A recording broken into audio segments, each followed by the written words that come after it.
Me parece que es inevitable caer en ciertas subjetividades cuando se busca responder la pregunta central de este video, por lo que para hacer esta riña más justa, tan solo voy a diseccionar los que considero son los puntos más importantes de esta obra, en su etapa post-cancelación, y los colocaré en una categoría, bueno, más o menos, o malo. Y ya quedará de su parte determinar si la cancelación aniquiló o no la calidad de la serie. Empecemos con lo malo. Espera. Primero les recuerdo que se pueden suscribir al canal si es que gustan de la animación y de este tipo de contenido. Ahora sí, empecemos con lo malo. Primero, estos dos. Ya anteriormente hablé de esta pareja, por lo que no me extenderé con este tema. Tan solo déjenme agregar un poquito más de sal al guiso. La verdad es que con el avance de la serie solo empeoraron. Son personajes deficientes y poco trabajados, que solo saben hacer el ridículo cuando están en pantalla. Y entiendo lo que querían hacer, entiendo que la evangelización de Alador es ese paso que inicia un proceso de sanación en la familia Blythe y que permite que todos sus miembros crezcan como personas. Y de hecho me parece una idea genial, pero la ejecución es simplemente terrible. Miren, solo analicémoslo. Tenemos 3 momentos clave protagonizados por esta pareja. 3 momentos clave que comparten una misma esencia. 1. Alador y Odalia chiquitos. 2. Alador y Odalia regañan a Amity. 3.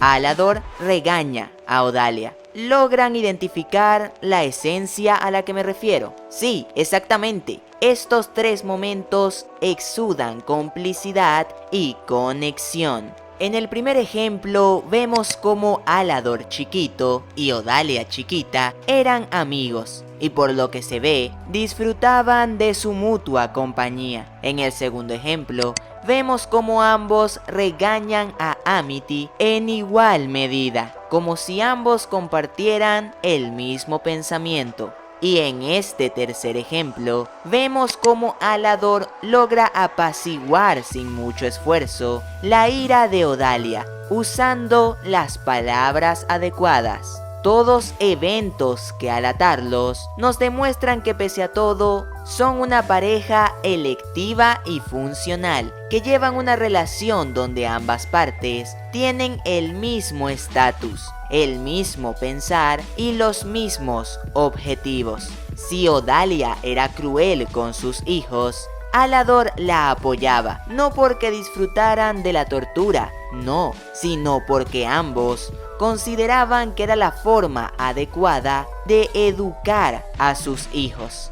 Y esa es la clave que debería haber guiado el desarrollo de ambos. Alador se daría cuenta que esa no es la forma de criar a sus hijos y optaría por un cambio de actitud, mientras que Odalia se negaría rotundamente a ceder por X razones que tengan que ver con su pasado. Y entonces se alcanzaría un punto de inflexión donde veríamos una relación de años romperse. Antes caminaban de la mano a un futuro que creían era el ideal, pero ahora se ven enfrentados por una cuestión de ideales y valores. Un desenlace increíblemente profundo y triste, que no solo mantiene la congruencia con todo lo visto en la serie, sino que además permite una evolución de personajes bastante enternecedora de ver y muy digna de admirar. Pero eso es en otro universo alternativo. Lo que al final nos dieron fue una versión medio chafa de todo esto que les acabo de explicar. Este momento que debía ser reflexivo cuanto menos, terminó siendo todo lo contrario. Lo que sentimos todos fue alegría, porque Alador se libró de la vieja loca, lo cual no solo deja a Odalia como un personaje plano e insípido, sino que además contradice los momentos clave antes mencionados. ¿O en serio me vas a decir ahora que Alador siempre estuvo bajo el yugo de Odalia cuando ya me mostraste una escena en la que fácilmente impone su opinión?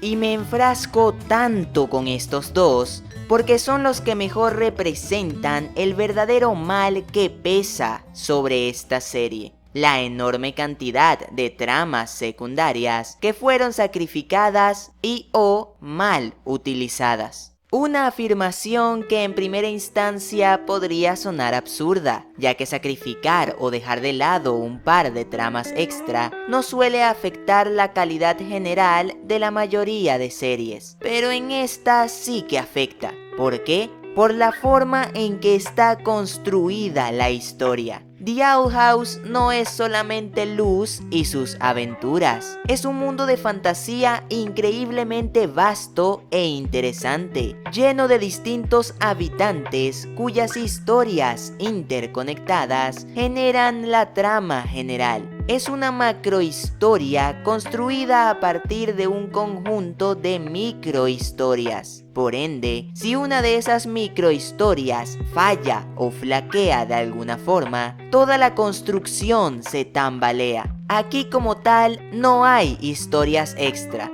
más bien hay piezas de un gran rompecabezas cuya falta perjudica la imagen final. Una de esas piezas son los Blight, porque afectan directamente a Amity y de forma indirecta a Velos. Por ende, afectan a Luz y a la historia central. Lo mismo con los líderes de Aquelarre, puro humo, nunca sirvieron para nada. E igual con Hexside, que fue dejada casi que totalmente de lado. Y claro, estas tramas mal ejecutadas forman parte de episodios deficientes, que intentan con desespero plantear esos elementos que la historia necesita para avanzar a punta de guionazos. Por ejemplo, Hunting Palisman. Ignoran totalmente el lore detrás de Hexside y los años escolares para darles palismanes a todos, porque los necesitamos. No les daremos nombre a la mitad de los animalitos, pero los necesitamos para no dejar ese hueco ahí. Por fortuna, esto no es lo único que se puede decir. Después de todo, hay cosas que pese a que no están plenamente bien, tienen un nivel de calidad aceptable. Vamos con lo más o menos.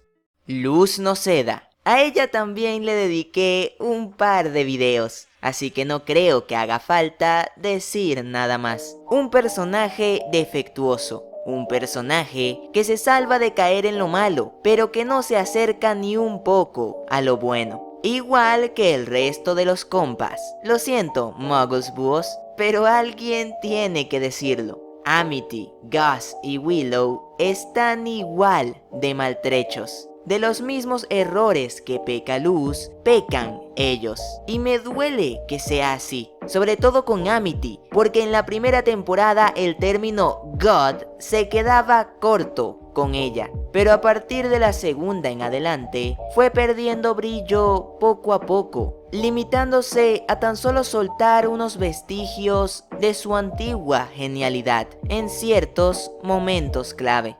Y sí, las matemáticas te están dando el resultado correcto. Evidentemente, si Luz y Amity están en esta categoría, el Lumity como Chip también.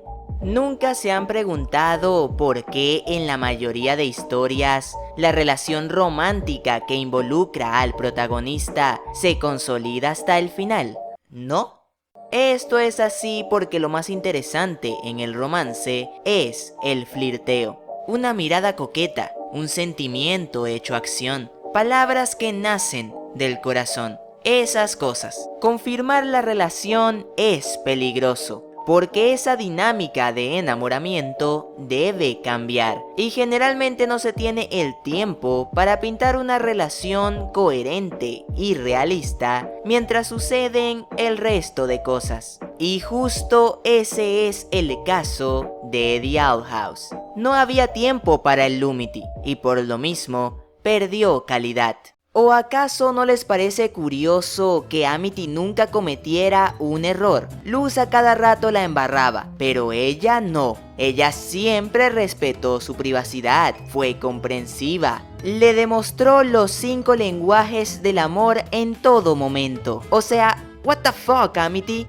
¿Cómo es posible que seas una novia tan competente teniendo todo ese trasfondo y siendo esta tu primera relación de pareja? Esto no se puede justificar, simplemente es una relación torpemente escrita. Aún así, permanece en lo más o menos, porque como chip fue perfecto hasta que se oficializó la relación. Oh, y no crean que hemos acabado, que hay otros 2 individuos que no se escapan de esta categoría, Velos y el coleccionista. Conceptualmente son 2 personajes muy interesantes, con matices que de haber sido explorados, les habrían ganado un lugar entre lo mejor de la serie. Lamentablemente, esto no fue así. Solo se repasaron los aspectos más superficiales de sus personalidades y se evitó jugar con las posibilidades. Lo poco que se hizo con los personajes, de hecho, los hace quedar medio mal. Pero bueno, dejémoslo en que daban para más. Ah, y coloco a Lilith y Hooty por aquí también. Me caen bien. Pero hasta aquí las quejas. Vamos con lo bueno. Empezando con esto. Me refiero a los nombres. Me levanto y aplaudo de pie a todos aquellos que trabajaron en esta serie. Pese a todo, se nota en el producto final su cariño y su dedicación. Y permítanme, sin demeritar el trabajo del resto, claro está, ser un poco más específico. Y resaltar un nombre, Zach Marcus. Este maestro escribió y coescribió los que desde mi perspectiva son los mejores episodios de la post-cancelación. Knock Knock Knocking on Hooty's Door, Them's the Breaks Kid, Keeping Up Appearances. Episodio bueno, episodio en el que Zach está involucrado directamente en su escritura. Es increíble. Y ojo con los episodios que nombré, porque hay un personaje protagónico que es recurrente en ellos, y que por ende se ganó a pulso su lugar entre lo mejor de la serie. Ida, un personaje previamente presentado y desarrollado que se sigue explorando con delicadeza y profundidad, hasta que alcanza su mayor potencial, donde logra finalmente brillar con esa luz propia que caracteriza a un personaje pleno, cuyas piezas más importantes finalmente encajaron donde debían encajar.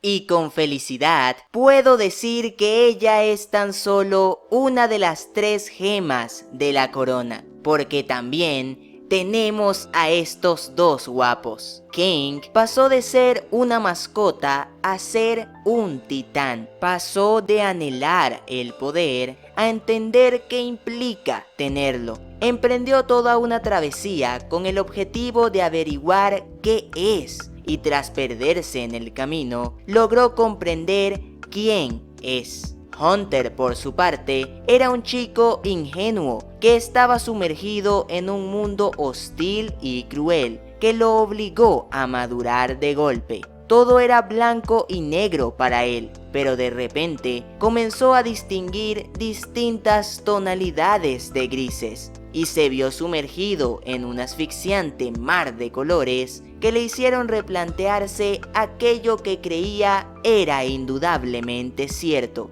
Además, es en sí la mejor Evangelion referencia que he visto nunca. Ya eso le gana puntos. Y listo, ahí tienen mi tier list. Estos son mis factos. Les dejo a ustedes discernir si la serie logró sobrevivir a la cancelación o no. Adiós, moguls búhos.